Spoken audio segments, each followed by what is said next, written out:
So yeah, here we are, comfortably walking through the little alleys and streets of Venice. It's pretty nice here. Good temperature. I mean, it's hot, but not Caribbean hot, so it's really nice. You guys should definitely check it out sometime.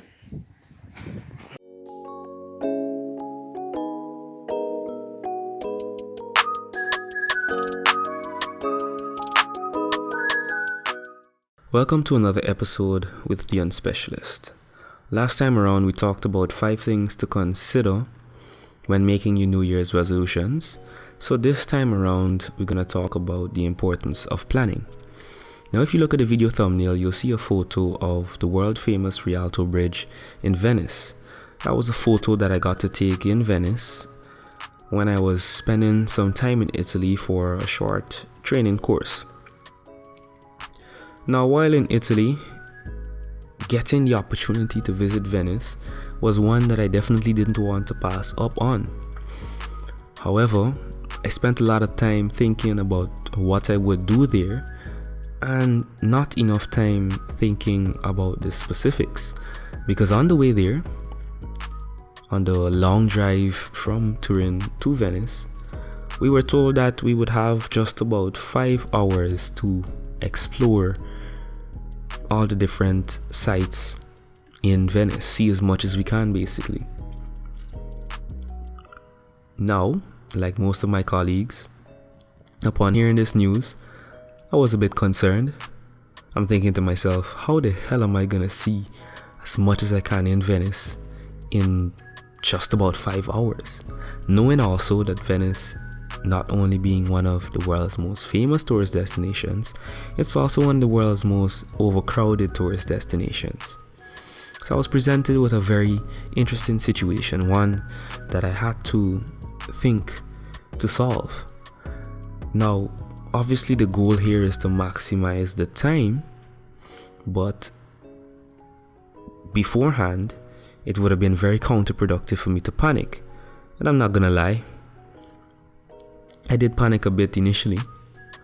However, after taking some time on the drive to think about it, I realized that this was an opportunity for me to plan.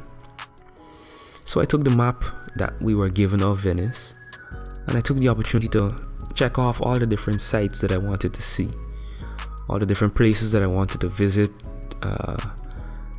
and basically plot a course from where we would be dropped off to each site, and a course that led all the way around and ended at the spot where we would be picked up.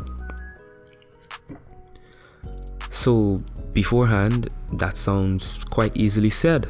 Plan all the different spots, hit them, and get back. However, that's how it tends to be with New Year's resolutions.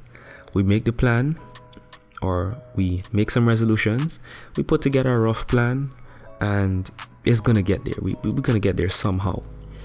However, something that I failed to consider, and something that I saw when I became part of the huge crowds that moved through Venice, was the sense of enchantment. Something that I spoke about in the very last video. The magical aura that we tend to give the new year. I saw that same aura in Venice. I saw it on the faces of tourists, and I'm sure other tourists would have been able to see it on my face.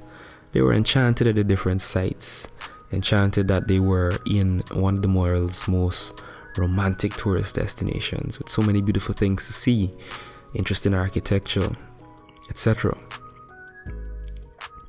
This is how it's going to be in the new year.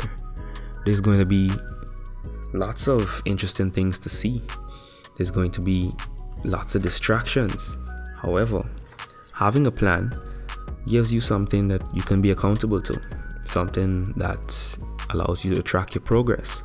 And if you fall off, you can quickly recover because at least you have a reference point to get back to.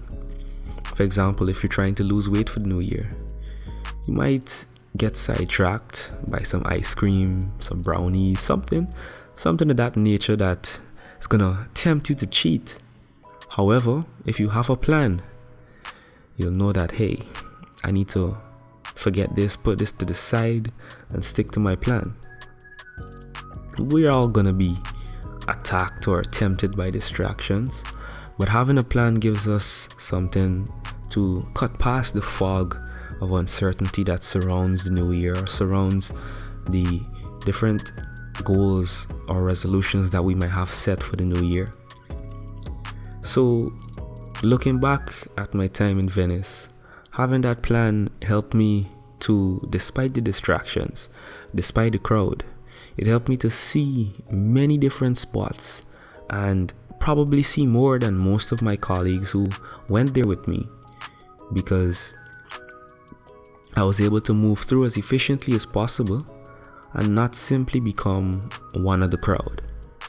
Considering the statistic of only 20% of persons actually succeeding with their New Year's resolutions, maybe an effective plan is that differentiating factor that's gonna take you out from the crowd of the 80% and into that 20% of persons who are actually successful with the various resolutions they make. Now, this is just my personal experience and perspective on the idea, but I do believe that it has some merit. Planning definitely is something that is going to be useful throughout this year. I mean, it's no coincidence that we're in the year 2020. This should be a year for us to have clear vision, 2020 vision. And this is something that I'm definitely going to have to touch on with greater detail, or with even some more stories in future. So stay tuned, and I'm definitely going to address these in future videos. I just want to thank you for taking the time out to listen to this story and watch this video. Please like, comment, share. Don't forget to subscribe to the channel and hit the notification bell so that you'll never miss an upload. This is the Unspecialist saying, until next time.